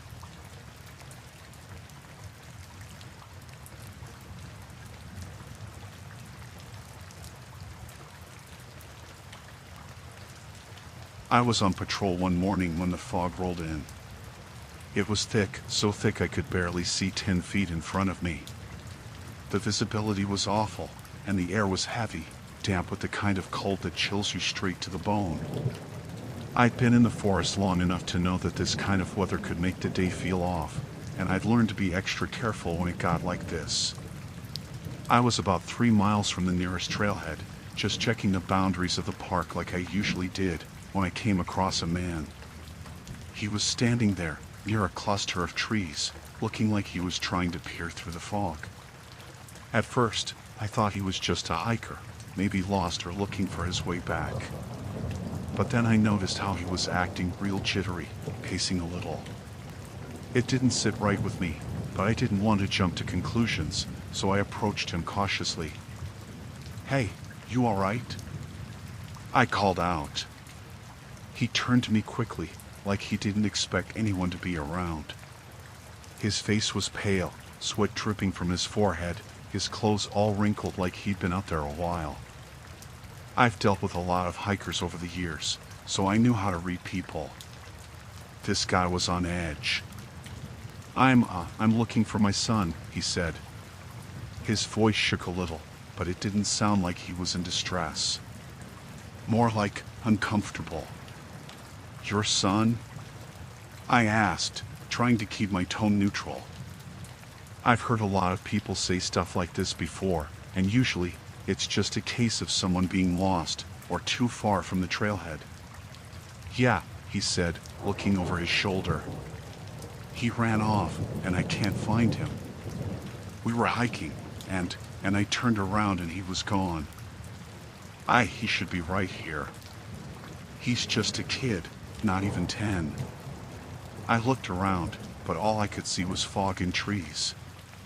The guy was visibly anxious now, glancing every which way, like he expected to see something any second. I don't know why, but something about the way he was acting felt wrong. I figured he'd gotten turned around, or maybe his kid had wandered off a little too far. "I can help you look for him," I said, trying to be helpful. He nodded quickly, then added, "We should split up. I'll take the east side of the trail. You go west. It's just thick out here, and he could be anywhere." I wasn't thrilled about splitting up, but I didn't want to argue with him. I told him to keep an eye out and we'd meet back at the spot where we were, but something still didn't sit right with me. We went our separate ways. I checked my radio to make sure it was working properly, then started scanning the area. The fog made it impossible to see much of anything. I called out a few times, but nothing. There was no sign of the kid, not even a footprint. I spent the next 20 minutes or so checking around, walking carefully through the trees, trying to avoid tripping over roots. I called out for the kid a few more times, but the fog swallowed up my voice before it could go too far. Nothing. I started to get that feeling like I was being watched. Every so often, I hear something behind me, but when I turned around, there'd be nothing. I didn't want to spook myself, but it was hard not to feel uneasy out there alone with the fog pressing in from all sides. Then I found something. It was a backpack, half hidden under a fallen log. The straps were tangled, and it didn't look like it had been there for very long. I bent down to inspect it, thinking maybe it belonged to the kid, or at least someone who had wandered off. It didn't seem like it had been abandoned for long. When I unzipped it, my stomach dropped. Inside, I found a few things that weren't exactly kid-friendly. A couple of rolls of duct tape, a bag of zip ties, and a small bottle of something. I picked it up, trying to read the label in the poor light. It was chloroform. The hairs on the back of my neck stood up. I stood there for a moment, just holding the backpack, trying to piece it together. There was no way a child had brought this out here. And even if he had, I couldn't understand why he'd have something like this. I scanned the area around me again. No sign of anyone. No sign of a man either. That gut feeling from before was back, and it hit me harder than ever. My mind was racing, but I didn't want to jump to conclusions. I needed to get back to where we had agreed to meet. I retraced my steps, keeping the backpack with me. Every crack of a branch made me jump. My heart was pounding, and I kept looking over my shoulder, expecting to see someone coming out of the fog. But there was no one. When I got back to the spot we had agreed to meet, I waited for what felt like forever. There was no sign of him. I called out his name, but nothing. No answer. I radioed in, but the fog made the signal spotty. I decided to go back to the trailhead and report what I'd found. As I turned to leave, I heard something, footsteps crunching in the distance, slow and deliberate. I froze. I waited for a few seconds, straining to hear. The steps grew closer. I couldn't make out who it was, but I knew it wasn't the guy I'd been talking to earlier. This was someone else, and they were coming straight toward me. I decided to move fast. I turned and made my way back toward the station, adrenaline pumping through my veins. The fog seemed even thicker now, like it was trying to close in around me. Every so often, I hear the crunching of footsteps, but when I looked back, I saw nothing. I had to get out of there. Eventually, I made it back to the main trail, where the fog wasn't as thick. My heart was still racing, and I couldn't shake the feeling that someone was behind me. I looked over my shoulder one last time, but again, nothing. When I got back to the ranger station, I handed the backpack over to my supervisor. They didn't need to ask questions. They'd seen enough weird stuff in their time. They called in a search team to go look for the guy, but they never found him. No sign of the man or the kid. I don't know what that guy was doing out there, or why he had the stuff he did. But I do know one thing for sure. When you get that feeling in your gut, you're better off trusting it.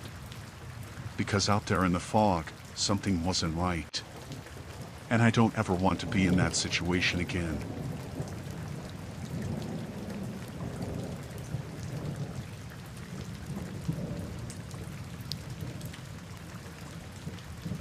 It was late spring, and the weather had been a mix of sunny and rainy all week. Perfect for a hike, really.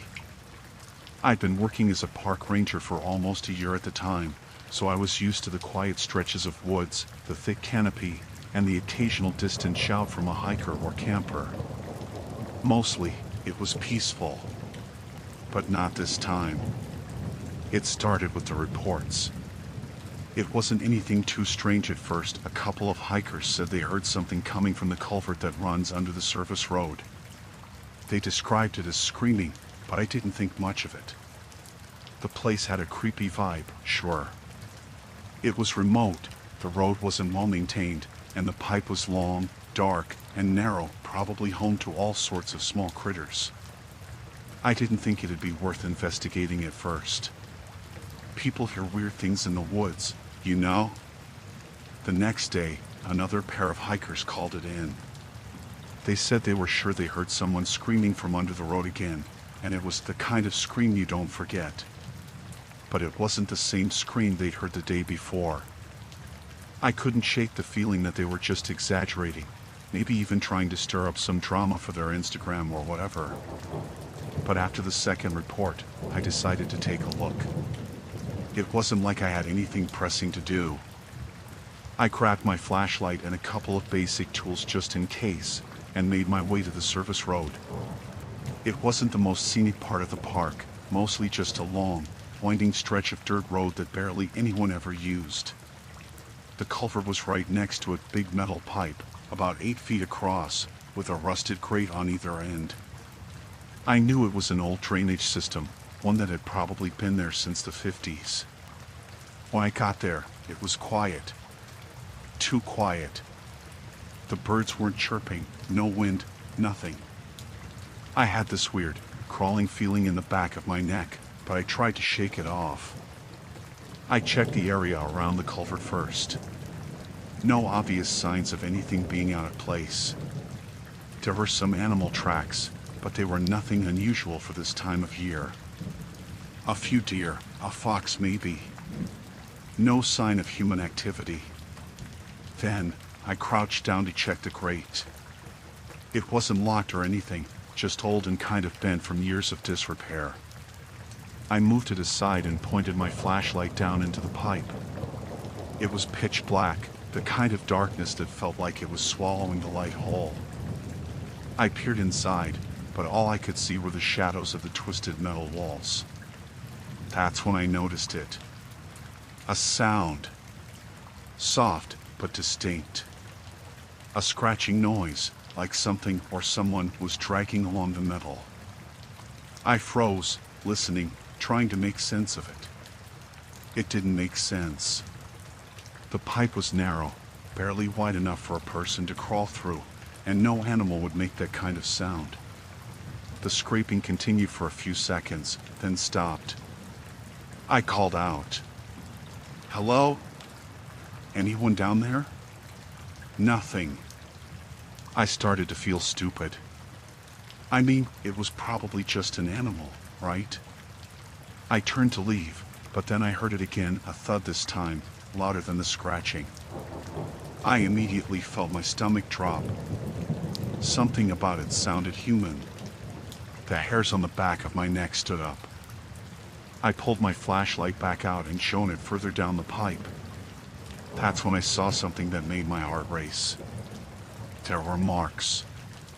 Scratches, deep gouges, like someone had been trying to claw their way out of the pipe. The metal was bent in places, like someone had been kicking at it. At that point, I should have called for backup, but I didn't. I was just trying to make sense of it all, to not freak out. I crouched lower and moved closer to the pipe, feeling an irrational need to know what was going on. That's when I saw something else. A phone. It was lying just inside the pipe, right near the opening, half buried in the dirt and debris. The screen was cracked, but I could still see it was playing a video. I don't know why I looked at it. Maybe I thought I'd find a clue. Maybe I was just curious. I pressed play. The video was grainy, shaky, and the audio was muffled. At first, it just showed darkness, but then there was movement. A hand reaching into the frame, dragging someone into the pipe. A body, limp and dangling. The person's face was hidden, but they were clearly struggling, kicking their legs. Their hands were outstretched as if they were trying to grab something, anything, to stop being pulled. I couldn't breathe for a second. My hands were shaking, and I had to force myself to look away from the screen. But when I did, I saw something that made my blood run cold. The scratching noise started up again. But this time, it wasn't just from inside the pipe. It was coming from somewhere else, behind me, off in the woods, just out of sight. My heart was pounding in my chest. I didn't know what to do. My first instinct was to run, but I couldn't move. I was stuck, frozen in place. I listened closely, my ears straining for any sound. That's when I heard a voice. Low, soft, almost a whisper. It was coming from somewhere nearby. Help. It was muffled, like it was coming from inside the pipe again.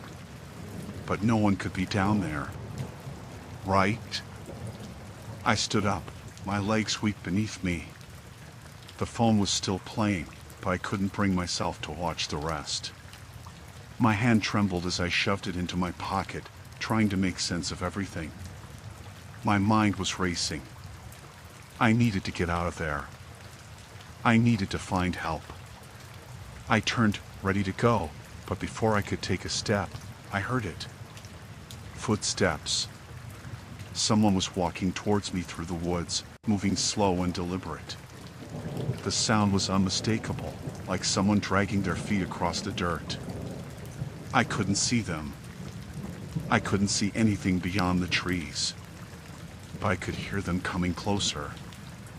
I don't know how I managed it, but I somehow forced myself to move. I didn't care about being quiet or discreet. I just ran. I didn't even look back. I just ran as fast as I could. My heart was in my throat, and my breath was coming in ragged gasps, but I didn't stop. When I reached the service road, I finally turned to look behind me. There was nothing. The woods were silent again. No one was there. But I didn't stay. I hopped in my truck and drove straight to the ranger station, not slowing down for a second. I told my supervisor everything when I got back, but he didn't seem to take it seriously. I showed him the phone, the video, and the marks on the pipe. He didn't say much, but I could tell he was uneasy. We both knew that there was something wrong out there, but we didn't have the resources to investigate it any further. He said they'd send someone to check it out, but I knew better. I knew I wouldn't go back out there again. Not alone.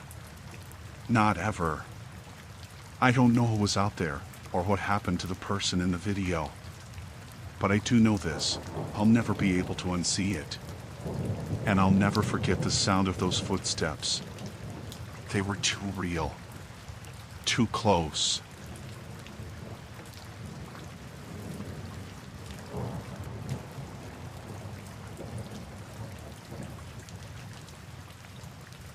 I've been working as a park ranger for about 3 years, mostly doing patrols and the usual maintenance stuff around the trails. Most days are pretty uneventful, walking the same routes, checking trail signs, making sure no one's doing anything they shouldn't.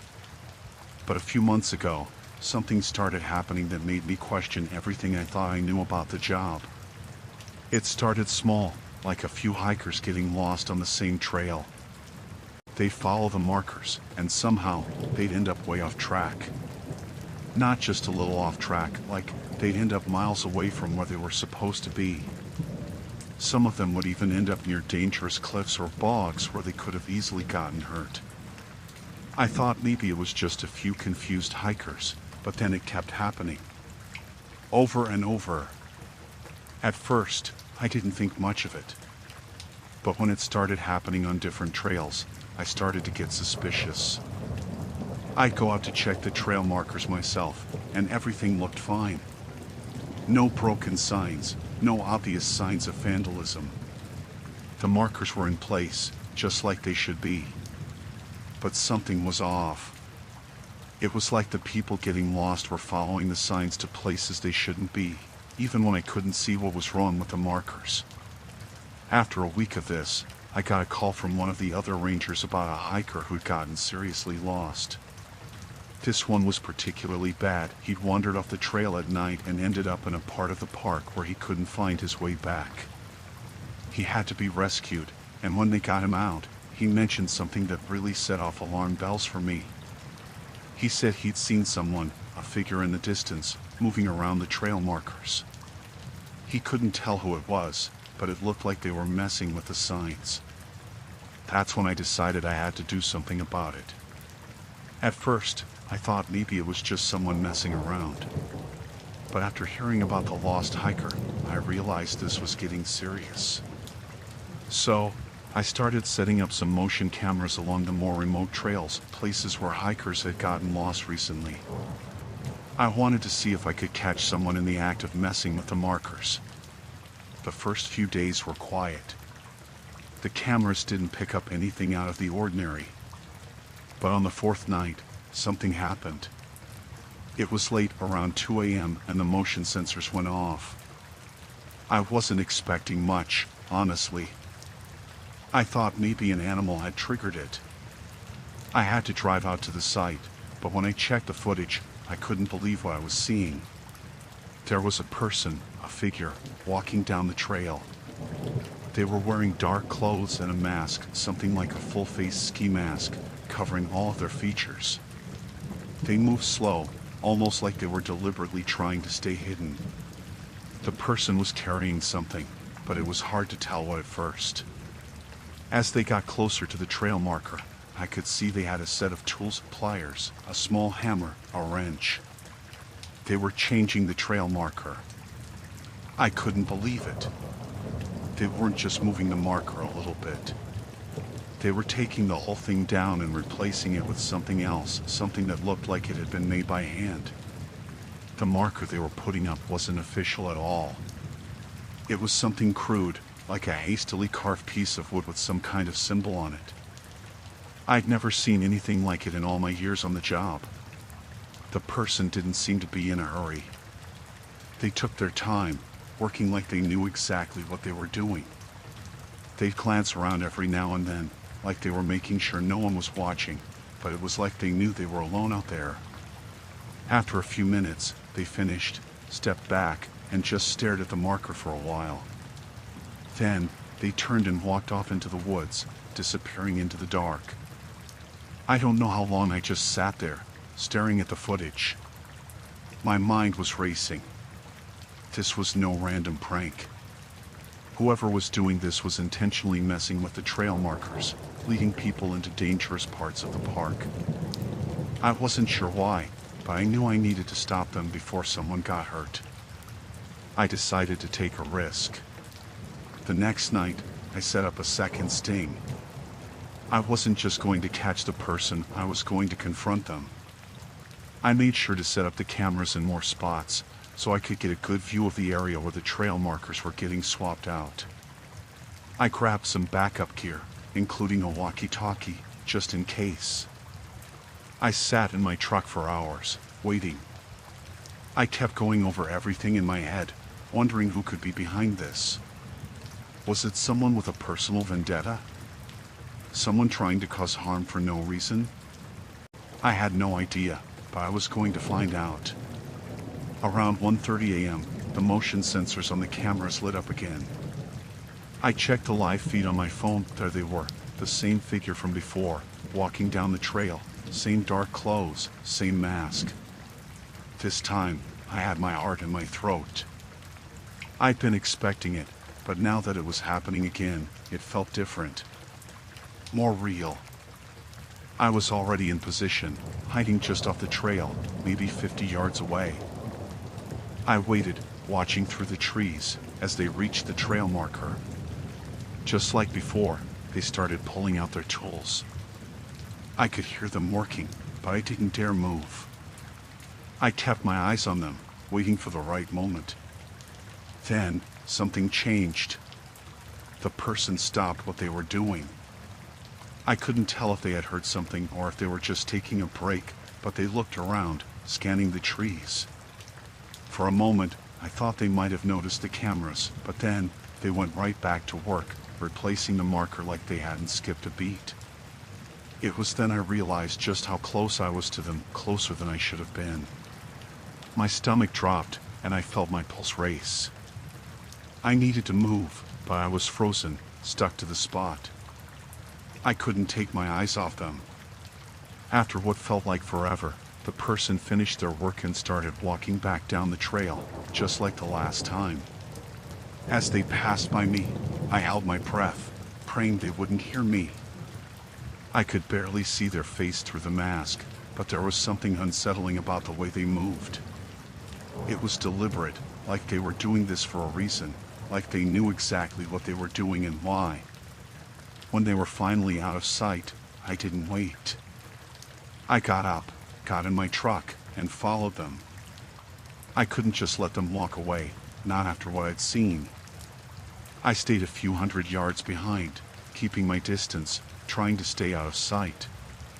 The person led me deep into the park, further than I'd ever gone on foot. After about 10 minutes, they stopped. They stood there for a moment, looking around, and then they disappeared into the trees. I parked my truck and got out, walking cautiously toward where I last saw them. It was quiet. Too quiet. I kept going, but by the time I got close to where they'd gone, I couldn't find any trace of them. No footprints, no signs of where they'd gone. I searched for hours, but they were gone. I called in the authorities, but by then, there was no sign of the person or the markers they'd been switching. The next day, I took down all the footage and reported it. They couldn't track the person down, though. Whoever it was, they knew the park too well, and they were careful. I still don't know who they were, or why they were doing it. But the park's been quieter since. No more hikers getting lost. And I haven't seen anyone messing with the markers since. But I can't shake the feeling that they're still out there, watching.